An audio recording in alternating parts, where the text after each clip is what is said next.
I begin in the name of God, the most gracious, the most merciful.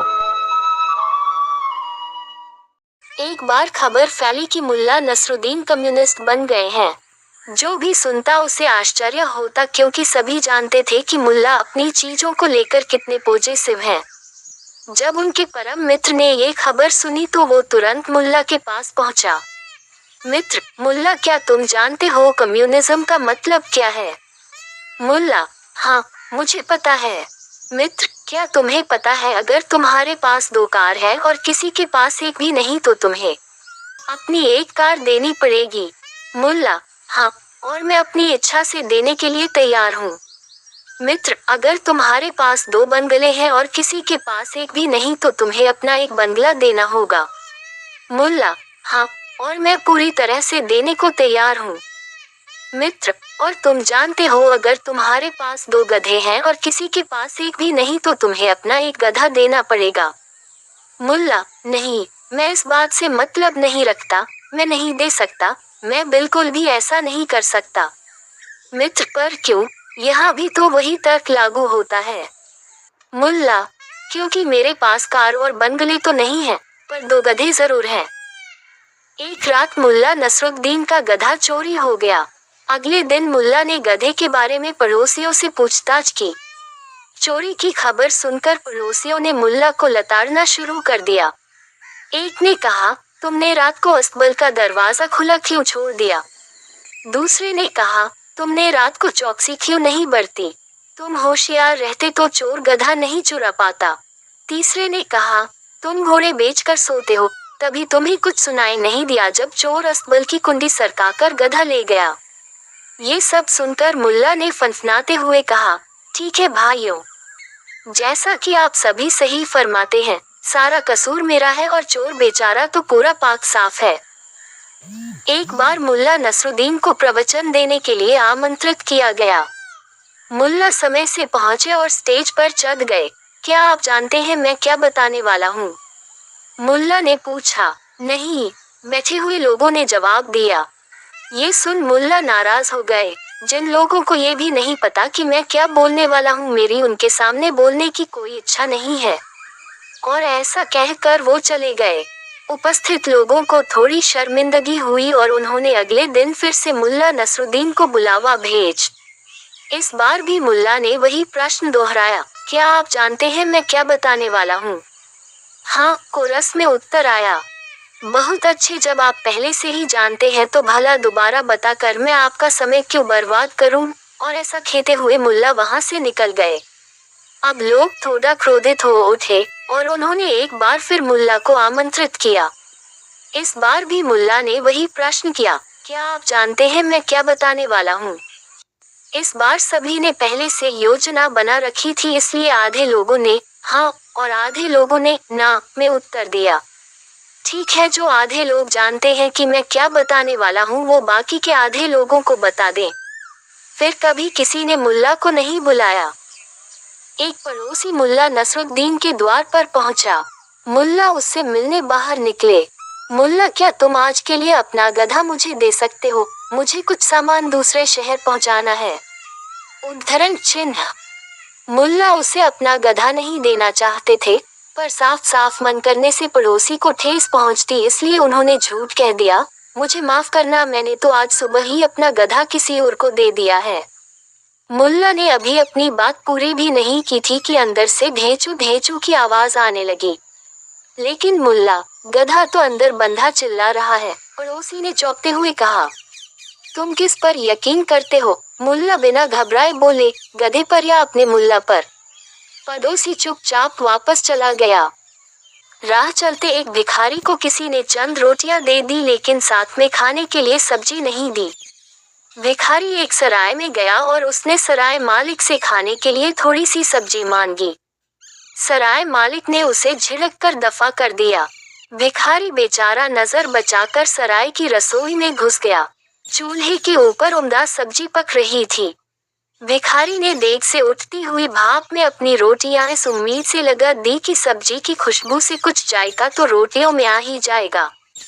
अचानक ही सराय मालिक रसोई में आ धमका और भिखारी का गिरेबान पकड़कर उस पर सब्जी चुराने का इल्जाम लगाने लगा। मैंने सब्जी नहीं चुराई, भिखारी बोला, मैं तो सिर्फ उसकी खुशबू ले रहा था।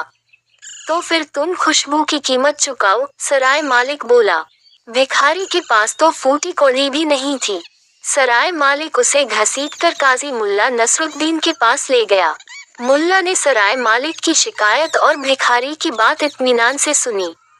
तो तुम्हें अपनी सब्जी की खुशबू की कीमत चाहिए न? मुल्ला ने सराय मालिक से पूछा। जी, आपकी बड़ी मेहरबानी होगी, सराय मालिक बोला। ठीक है, मैं खुद तुम्हें तुम्हारी सब्जी की खुशबू की कीमत अदा करूंगा, मुल्ला बोला, और मैं खुशबू की कीमत सिक्कों की खनक से चुकाऊंगा। ये कहकर मुल्ला ने अपनी जेब से कुछ सिक्के निकाले और उन्हें हथेली में लेकर जोरों से खनकाया और उन्हें वापस अपनी जेब में रख लिया। ठगाया सा सराय मालिक और हैरान सा भिखारी दोनों अपने अपने रास्ते चले गए। मुल्ला नसरुद्दीन ने नया कुर्ता बनवाने के लिए पैसे जमा किए। बड़ी जोश और खरोश से वह दर्जी की दुकान पर गया। नाप लेने के बाद दर्जी ने कहा, 1 हफ्ते के बाद आइए।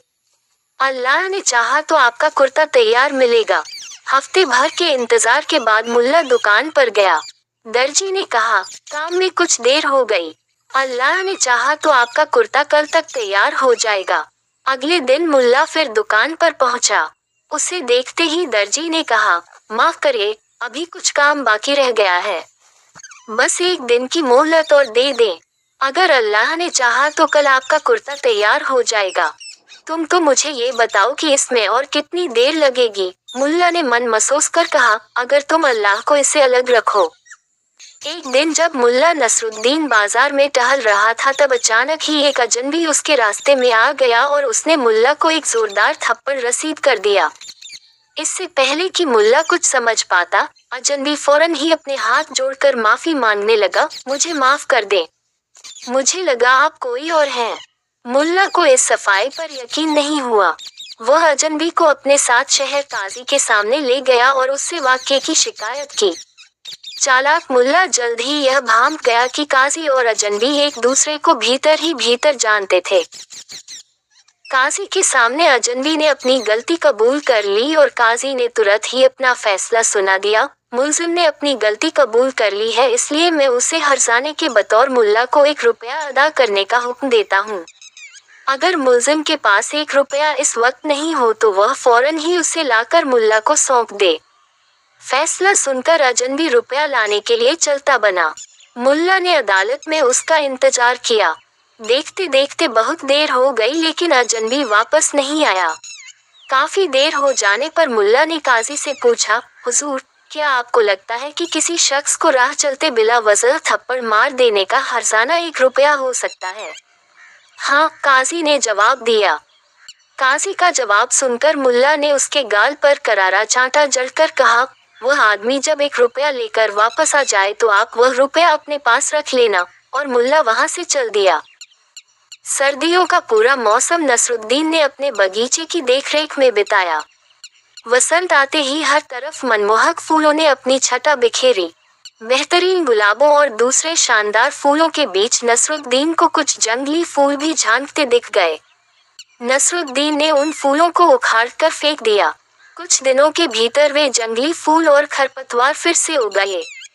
नसरुद्दीन ने सोचा क्यों न उन्हें खरपतवार दूर करने वाली दवा का छिड़काव करके नष्ट कर दिया जाए।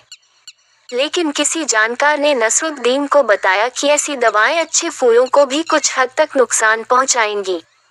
निराश होकर नसरुद्दीन ने किसी अनुभवी माली की सलाह लेने का तय किया। ये जंगली फूल, ये खरपतवार, माली ने कहा, ये तो शादीशुदा होने की तरह है। जहाँ बहुत सी बातें अच्छी होती हैं तो कुछ अनचाही दिक्कतें और तकलीफें भी पैदा हो जाती हैं। अब मैं क्या करूं? नसरुद्दीन ने पूछा। तुम अगर उन्हें प्यार नहीं कर सकते हो तो बस नजरअंदाज करना सीखो। इन चीजों की तुमने कोई ख्वाहिश तो नहीं की थी लेकिन अब वे तुम्हारे बगीचे का हिस्सा बन गई हैं। एक सूफी रहस्यवादी ने मुल्ला नसरुद्दीन और उसके एक शागिर्द का रास्ता रोक लिया। ये जांचने के लिए कि मुल्ला के भीतर आत्मिक जागृति हो चुकी है या नहीं, सूफी ने अपनी उंगली उठाकर आसमान की ओर इशारा किया। इस इशारे से सूफी यह प्रदर्शित करना चाहता था कि एक ही सत्य ने संपूर्ण जगत को आवृत कर रखा है। मुल्ला का शागिर्द आम आदमी था। वह सूफी के इस संकेत को समझ नहीं सका। उसने सोचा, यह आदमी पागल है, मुल्ला को होशियार रहना चाहिए। सूफी का यह इशारा देखकर मुल्ला ने अपने झोले से रस्सी का एक गुच्छा निकाला और शागिर्द को दे दिया। शागिर्द ने सोचा, मुल्ला वाकई समझदार है। अगर पागल सूफी हम पर हमला करेगा तो हम उसे इस रस्सी से बांध देंगे। सूफी ने जब मुल्ला को रस्सी निकालते देखा तो वह समझ गया कि मुल्ला कहना चाहता है कि मनुष्य की क्षुद्र बुद्धि सत्य को बांध कर रखने का प्रयास करती है, जो आकाश पर रस्सी लगाकर चढ़ने के समान ही व्यर्थ और असंभव है। मुल्ला नसरुद्दीन एक बार तीर्थ यात्रा पर मक्का गए और रास्ते में मदीना में भी रुके।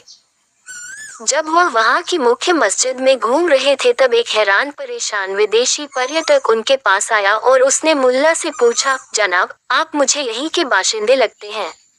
क्या आप मुझे इस मस्जिद के बारे में बता सकते हैं? मेरी पर्यटन की पुस्तिका खो गई है और ये बहुत पुरानी और महत्वपूर्ण मस्जिद लगती है। नसरुद्दीन को भी उस मस्जिद के बारे में कुछ पता नहीं था, लेकिन वह पर्यटक को यह जताना नहीं चाहता था। उसने बड़े उत्साह से पर्यटक को मस्जिद के बारे में बताना शुरू किया। आप सही कहते हो, यह मस्जिद वाकई बहुत पुरानी और खास है। इसे सिकंदर महान ने अरब फतह करने की खुशी में बनवाया था। पर्यटक को ये सुनकर अच्छा लगा, लेकिन अगले ही पल उसके चेहरे पर अविश्वास का भाव आ गया। पर्यटक ने मुल्ला से कहा, लेकिन मेरी जानकारी के हिसाब से तो सिकंदर महान यूनानी था, मुस्लिम नहीं था। मुल्ला ने मुस्कुराते हुए कहा, तो आप कुछ जानते हो। दरअसल उस जंग में सिकंदर महान को इतनी दौलत मिली कि उसने अल्लाह के प्रति श्रद्धा प्रदर्शित करने के लिए इस्लाम कबूल लिया। ओहो, पर्यटक आश्चर्य से बोला, लेकिन सिकंदर महान के वक्त में तो इस्लाम दुनिया में आया ही नहीं था। बहुत सही, मुल्ला ने कहा। असल में सिकंदर महान अपने प्रति अल्लाह की दानशीलता से इतना प्रभावित हुआ कि उसने जंग के खात्मे के फौरन बाद नए मजहब को चलाया और वह इस्लाम का प्रवर्तक बन गया। पर्यटक ने नवीनीकृत आदर के साथ मस्जिद पर अपनी निगाह डाली, लेकिन इससे पहले कि मुल्ला इस सब से बोर होकर भीड़ में खिसक लेता, पर्यटक ने फिर से अपने मन में उठते हुए नए प्रश्न को उसके सामने रख दिया, लेकिन इस्लाम के प्रवर्तक तो हजरत मोहम्मद थे ना? इसे तो मैंने निश्चित रूप से एक किताब में पढ़ा है कि हजरत मोहम्मद ने ही इस्लाम धर्म की नींव रखी थी, सिकंदर महान ने नहीं। मुल्ला ने कहा, भाई खूब, तुम तो वाकई बहुत जानकार आदमी लगते हो। मैं इसी बात पर आ रहा था। दरअसल सिकंदर महान को लगा कि वे नई शख्सियत अपनाने के बाद ही पैगंबर बन सकते थे, इसीलिए उन्होंने अपने पुराने नाम को त्याग दिया और फिर ताजिंदगी मोहम्मद ही कहलाए। सच में, पर्यटक हैरत से बोला, ये तो बहुत प्रेरणादायक बात है, लेकिन सिकंदर महान तो हजरत मोहम्मद से कई सदियों पहले हुए थे। क्या मैं गलत हूँ? 100%। मुल्ला हंसते हुए बोला, तुम किसी दूसरे सिकंदर महान के बारे में बात कर रहे हो। मैं तो तुम्हें उसके बारे में बता रहा था जिसे लोग मोहम्मद कहते थे। एक बार मुल्ला नसीरुद्दीन पर राज दरबार में मुकदमा चला कि वे राज्य की सुरक्षा के लिए खतरा बन गए हैं और राज्य भर में घूमकर दार्शनिकों, धर्मगुरुओं, राजनीतिज्ञों और प्रशासनिक अधिकारियों के बारे में लोगों से कह रहे हैं कि वे सभी अज्ञानी, अनिश्चय और सत्य से अनभिज्ञ हैं। मुकदमे की कार्रवाई में भाग लेने के लिए राज्य के दार्शनिकों, धर्मगुरुओं, नेताओं और अधिकारियों को भी बुलाया गया। दरबार में राजा ने मुल्ला से कहा, पहले तुम अपनी बात दरबार के सामने रखो। मुल्ला ने कहा, कुछ कागज और कलमें मंगा लीजिए। कागज और कलमें मंगा ली गईं। 7 बुद्धिमान व्यक्तियों को एक एक कागज और कलम दे दीजिए, मुल्ला ने कहा। ऐसा ही किया गया। अब 7 तथाकथित बुद्धिमान सज्जन अपने अपने कागज पर इस प्रश्न का उत्तर लिख दे, रोटी क्या है? बुद्धिमान सज्जनों ने अपने अपने उत्तर कागज पर लिख दिए। सभी उत्तर राजा और दरबार में उपस्थित जनता को पढ़कर सुनाए गए। पहले ने लिखा, रोटी भोजन है। दूसरे ने लिखा, यह आटे और पानी का मिश्रण है। तीसरे ने लिखा, ये ईश्वर का वरदान है। चौथे ने लिखा, ये पकाया हुआ आटे का लौंदा है। 5वें ने लिखा, इसका उत्तर इस पर निर्भर करता है कि रोटी से आपका अभिप्राय क्या है। 6वें ने लिखा, ये पौष्टिक आहार है। और 7वें ने लिखा, कुछ कहा नहीं जा सकता। मुल्ला ने सभी उपस्थितों से कहा, यदि इतने विद्वान और गुणी लोग इस पर एकमत नहीं है कि रोटी क्या है तो वे और दूसरी बातों पर निर्णय कैसे दे सकते हैं। वे ये कैसे कह सकते हैं कि मैं लोगों को गलत बातें सिखाता हूँ। क्या आप महत्वपूर्ण मामलों में परामर्श और निर्णय देने का अधिकार ऐसे लोगों को दे सकते हैं? जिस चीज को वे रोज खाते हैं उस पर वे एकमत नहीं है, फिर भी वे एक स्वर में कहते हैं कि मैं लोगों की मति भ्रष्ट करता हूँ। एक दिन एक भिखारी ने मुल्ला नसरुद्दीन का दरवाजा खटखटाया। मुल्ला उस समय अपने घर की ऊपरी मंजिल पर था। उसने खिड़की खोली और भिखारी से कहा, क्या चाहिए? आप नीचे आइए तो मैं आपको बताऊंगा, भिखारी ने कहा। मुल्ला नीचे उतर कर आया और दरवाजा खोलकर बोला, अब बताओ क्या चाहते हो? एक सिक्का दे दो, बड़ी मेहरबानी होगी, भिखारी ने फरियाद की। मुल्ला को बड़ी खींच हुई। वह घर में ऊपर गया और खिड़की से झांककर भिखारी से बोला, यहाँ ऊपर आओ। भिखारी सीढ़ियां चढ़कर ऊपर गया और मुल्ला के सामने जा खड़ा हुआ। मुल्ला ने कहा, माफ करना भाई, अभी मेरे पास खुले पैसे नहीं हैं। आपने ये बात मुझे नीचे ही क्यों नहीं बता दी? मुझे बेवजह इतनी सारी सीढ़ियां चढ़नी पड़ गई, भिखारी चिढ़कर बोला। तो फिर तुमने मुझे पहले क्यों नहीं बताया? मुल्ला ने पूछा, जब मैंने ऊपर से तुमसे पूछा था कि तुम्हें क्या चाहिए। सितारों से आगे जहां और भी है, अभी इश्क के इंतहा और भी है, कहीं जिंदगी से नहीं ये फजाएं, यहाँ सैकड़ों कारवां और भी हैं, कनात न कर आलमे रंग ओ बू पर, चमन और भी आशियां और भी हैं, अगर खो गया एक नशेमन तो क्या गम, मकामाते आ वो फुगा और भी हैं। Subscribe and share and like and comment, but now as you like.